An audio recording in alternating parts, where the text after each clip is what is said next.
legislation to reduce California's emissions to 1990 levels by 2020. And then recently, the legislature updated that to codify the governor's directives that 40% by 2030 and 80% by 2050. We have similar, very large reductions needed in NOx. In California, we have the only two extreme non-attainment zone areas for ozone. And so to meet those, we're projecting that in the South Coast, we need a 70% reduction in NOx by 2022 and an 80% by 2032. And then there's another round of ozone reductions mandated by the EPA that's coming after that. And that 70 ppb level will expand a lot of non-compliant zones beyond California, including the Great Lakes region here and regions in Texas and the Northeast. We see this work is important beyond just our own state. When we look at where the inventory is coming from, across pollutants, we see that transportation has a huge impact. It's close to half of the GHGs, and then it's 85, 95% more in the NOx and the diesel PM in California. So we clearly have to address the mobile sources.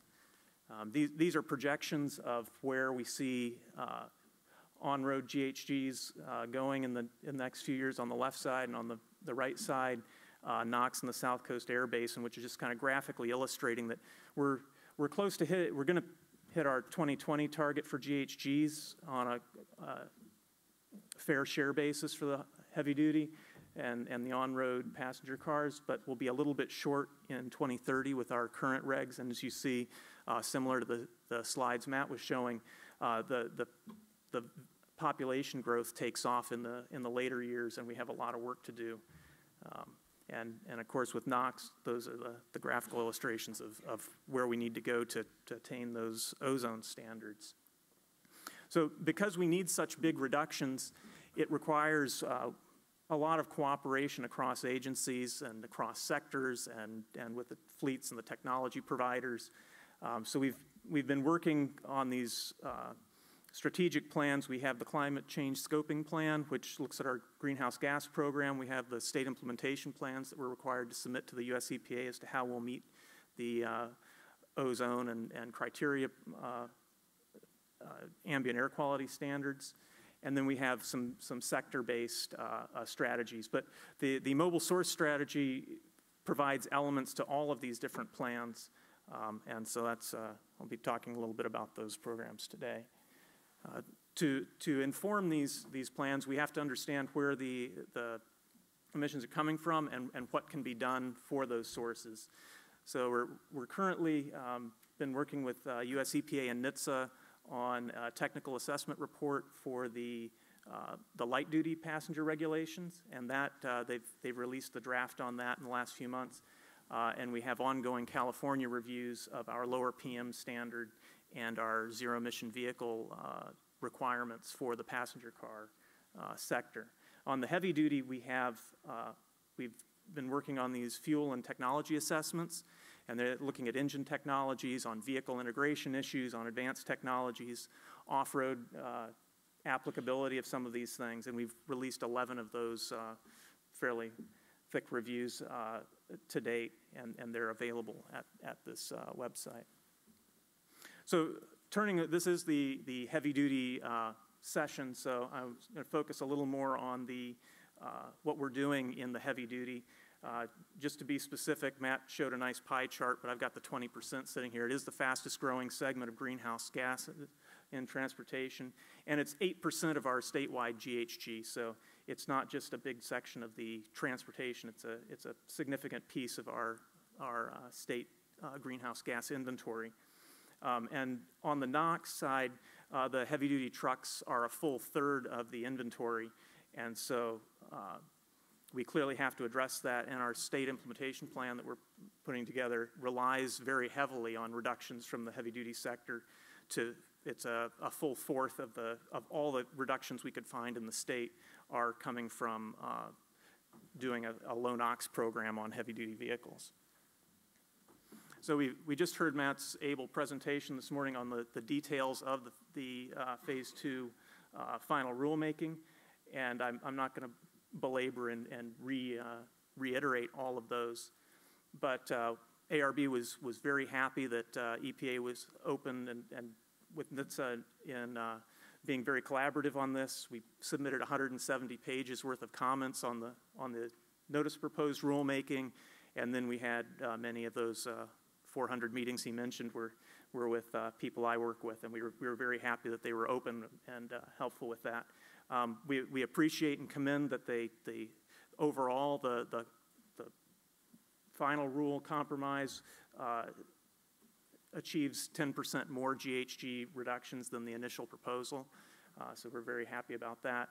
And so we're proposing to align on structure, stringency, and timings for a national program on vehicle standards. And Matt talked about some areas where there was this sorting of, you know, here's a measure that can be done, but should it be done kind of evaluation. And so, of course, there were some slight disagreements in that, of where that came down in the federal rule, but we're interested in looking to see if we can attain some of those savings in California through creative means, whether that's credits or incentives or exactly how we would do that. But we're very committed to maintaining a national program while pursuing some of these additional benefits. So we should be coming back to the board in about a year's time with our final proposal for the California Phase 2, and that will incorporate make it so we can enforce the standards in California and that manufacturers can certify in California. And we will, at that time, be eliminating provisions in the existing California regulations that overlap with Phase 2, because we have like some tractor, the 53-foot box trailers, we require smart weight technologies on that through one of our rules, but that has been rolled into the national program, and so we will be aligning with that. We're very happy that our interaction did end up with a rule that resolved most of our concerns. The tractor standards for engines got stronger. There was improvements in the vehicle standards, especially in the vocational vehicles. There was a new section put in that controlled diesel particulate material from APUs, so that as we were going to improve greenhouse gas performance, we didn't backslide on toxic diesel PM. So we were very happy to see that inserted. Also, they made changes in line with our comments on aggressive technology credit multipliers. So if you're bringing these advanced technologies, that you can get extra credit to kind of cover some of the cost of producing these technologies in that initial introductory period. And then we're very happy that there was an acknowledgement of the need for the further NOx reductions that I talked about earlier. So we're very excited to see that commitment to cooperative work. So we're in coming up with our comments and figuring out where we want to go with where we need to go with our greenhouse gas program. We have several research projects going. We did an almost $400,000 vocational aerodynamics study with the National Renewable Energy Lab, looking at aero devices on non-tractor trailer, on basically straight truck, box trucks, and we could see an 8% savings over certain cycles. We're following that up with a couple of activity studies to understand which vehicles might be able to actually realize those kind of savings, because we realize there's a wide diversity of duty cycles, and so we're looking at class 4 to 6 delivery vehicles, and we're looking at non-box tractor trailers, tankers, and flatbeds. So those, in the next year and a half or so, those studies should be finishing up. We also have some other studies going that inform this idea of trying to understand what the trucks are doing. We have it's a NOx program to look at SCR activity in vocational vehicles, but it also, the activity data applies in trying to understand the aerodynamics of these vehicles. There's also a large $3 million project that the South Coast Air Quality Management District and California Energy Commission are putting together with SoCalGas that we're contributing some co-funding to. And that's going to be doing a bunch of PEMS testing to understand the emissions profiles as well as some activity things. So it's another activity-based program. And we have $500,000 that we're working on awarding right now to do an integrated look at engine technologies and vehicle technologies and intelligent transportation and all kinds of advanced technologies, renewable fuels, and what would actually be a pathway to get from where we are now to a near zero scenario. So it's focused on that, what do you do with stranded asset costs and infrastructure and all of those kind of things. And then we also have an in-house study that's looking at trying to help us understand what we think about giving credits for untamperable vehicle speed limiters. And so that's just kicking off now. So as I was talking about, we were looking for some additional benefits that we think we may be able to get in California. We already have a tractor-trailer aerodynamic rule, so we'll be looking to update that to try and include as many high-speed vehicles as we can. And then there's also a parallel vocational vehicle effort, also looking at trying to identify which of these smaller vehicles spend significant time at high speed and try to get benefits there. So switching over to the NOx side, this is the blue line here is a projection of the NOx in the South Coast Air Basin, and the steep drop in the early years is turnover from basically the pre-SCR systems to the 2010 class vehicles. And we have an aggressive truck and bus regulation and other fleet rules that are trying to accelerate that turnover, and they should all be complete by about 2023. But you see, we still fall short of the target we need to hit for ozone compliance. And so then if we do some kind of California-only measure, we get about a third of the trucks for new vehicle standards, because there's about 2/3 of the trucks that come in, either they drive into the state because they're an out-of-state fleet, or they were purchased by an out-of-state fleet and sold in as a used vehicle to California. So we have a very high impact that we feel from the federal standards in the other states. So to meet our federal requirements for the National Ambient Air Quality Standards, we really need cooperation from the US EPA. And so, mandatory quote from the Phase 2 preamble, we're very appreciative that they have expressed a commitment to looking at these issues in a cooperative way with us and others. Part of that discussion is going to be what technology is available. And we have a project going right now at Southwest Research.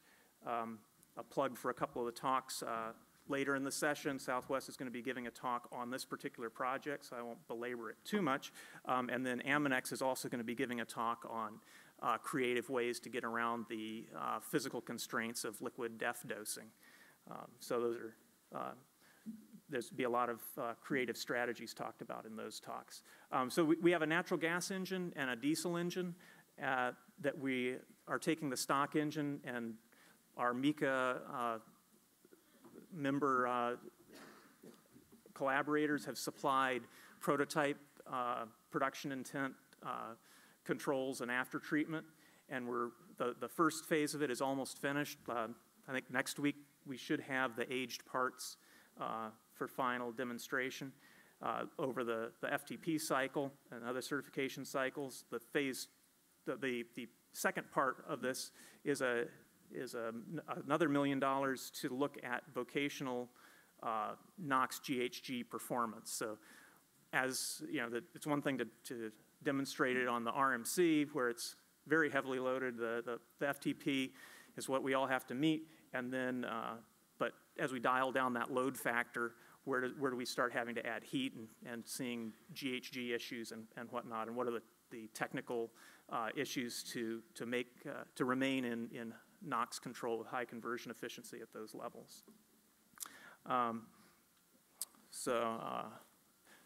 This is the one overview slide of what we have so far at that project. There's sort of two sets of after treatment we've looked at: SCR-based traditional systems, and then ones that bring the SCR catalyst up onto the DPF in an SCRF configuration. And so with applying engine calibration, we were able to get maybe 40% of the way to a .02 standard.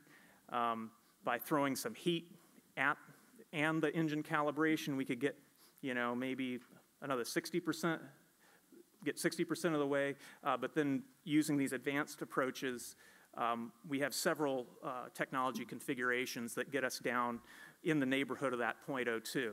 So we only had 1.6 million spread over a natural gas and a diesel engine to play with in this project, plus the in-kind contributions of our supplier collaborators. But there are a number of solutions available that we've identified with the potential in this area, and we've screened 33 configurations on the full flow transient burner.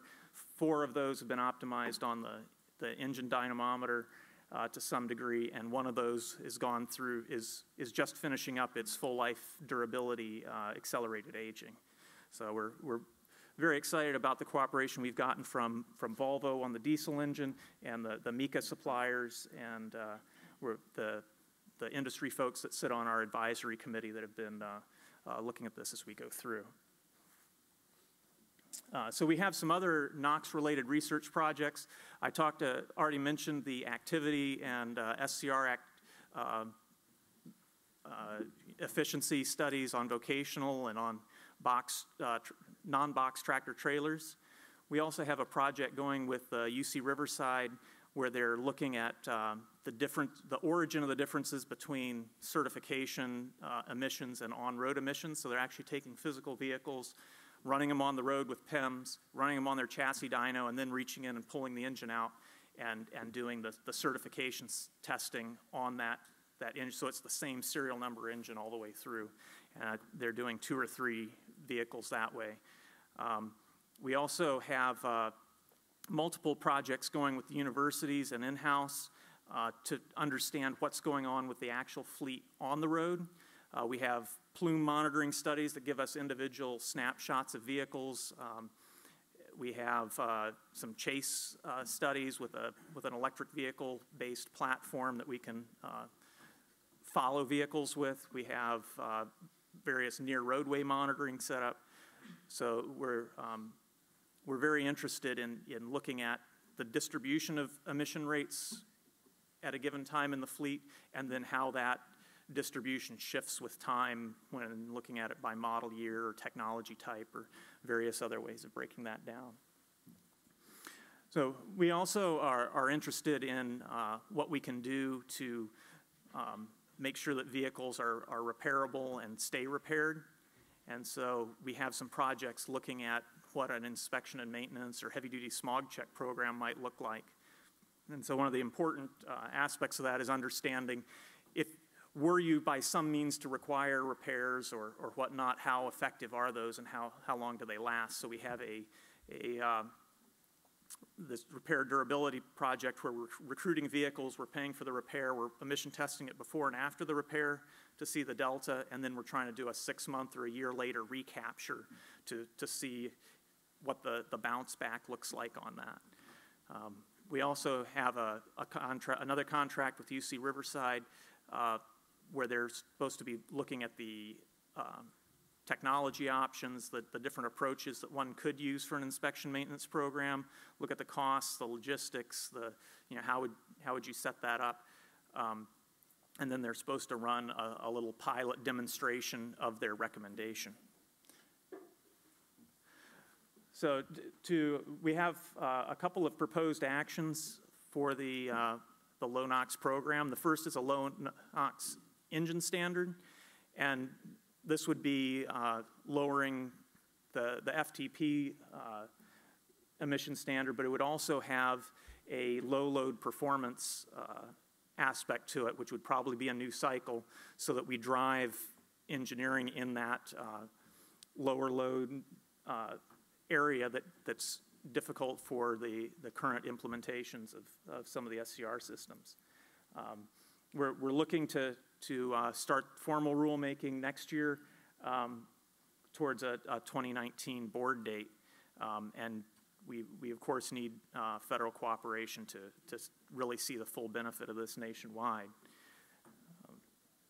The other low NOx proposed action is a lower in-use performance level, so it's not enough just to build clean trucks, but they have to actually be clean in use and remain in good repair.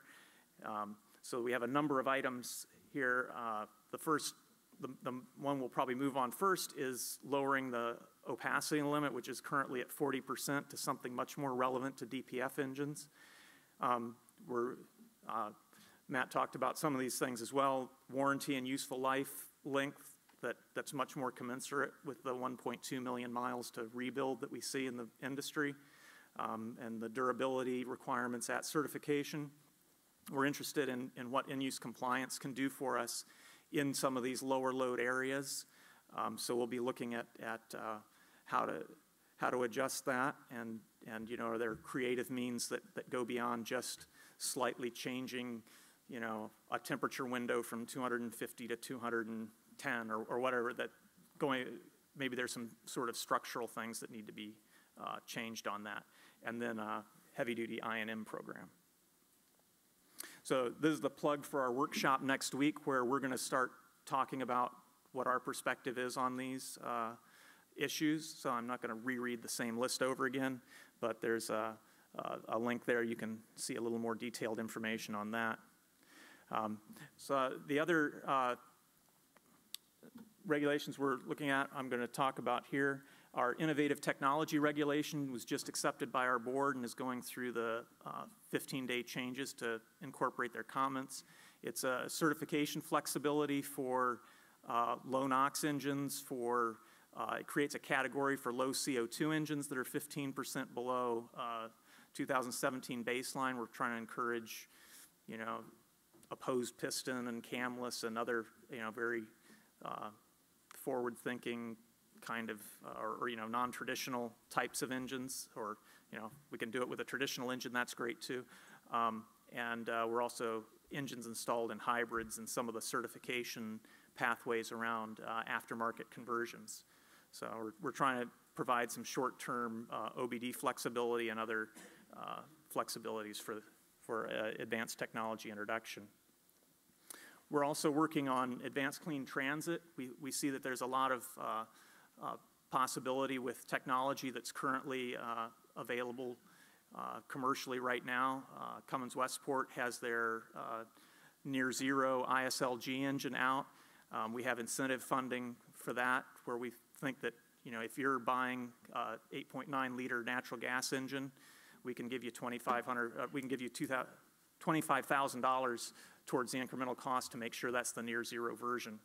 And there's also been large advances in battery electric buses, so we're currently having very active discussions with the utilities and with the transit agencies and other stakeholders on what the appropriate forum should be for action on advanced clean transit. We also have a similar effort going on looking at delivery vehicles, and we see that there's a lot of potential for vehicles operating in congested urban environments on these return to base kind of duty cycles. And so there's our first workshop on that is going to be next week as well.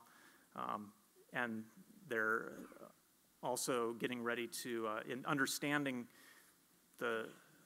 how fleets operate and how distribution centers operate and whatnot, our sustainable freight group is holding a joint workshop with our last mile delivery fleet rule folks to craft a data collection effort and industry survey. And so they'll be having a workshop next week as well. We also are considering the idea of a zero emission airport shuttle requirement, because those tend to be quite short routes, and that all of the congestion stuff, is just amplified on those projects, on those applications. And so we're not sure exactly if this would be a requirement or incentives or MOUs or exactly how we would do that, but we're starting to work on that. So I want to talk just a little bit about incentive funding that we have available. Last year we funded 40 zero-emission drayage trucks.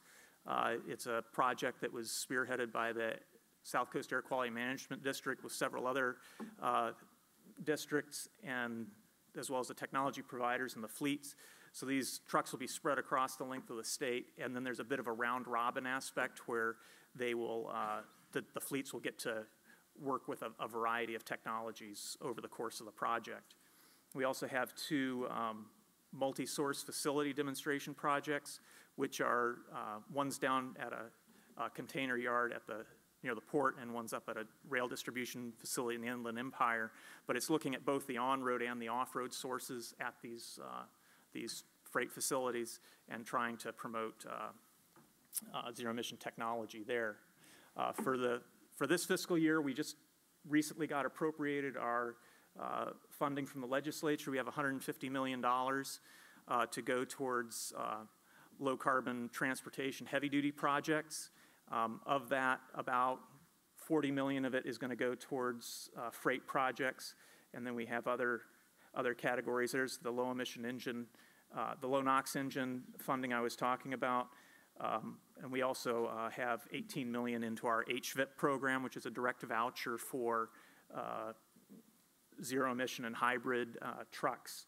So that, and then we have our Carl Moyer program is a long-standing program seeking additional criteria, emissions reductions above our current programs, and that's up for a funding guideline update, which we're planning to add low-NOx engine funding guidelines to the Carl Moyer program in this next update.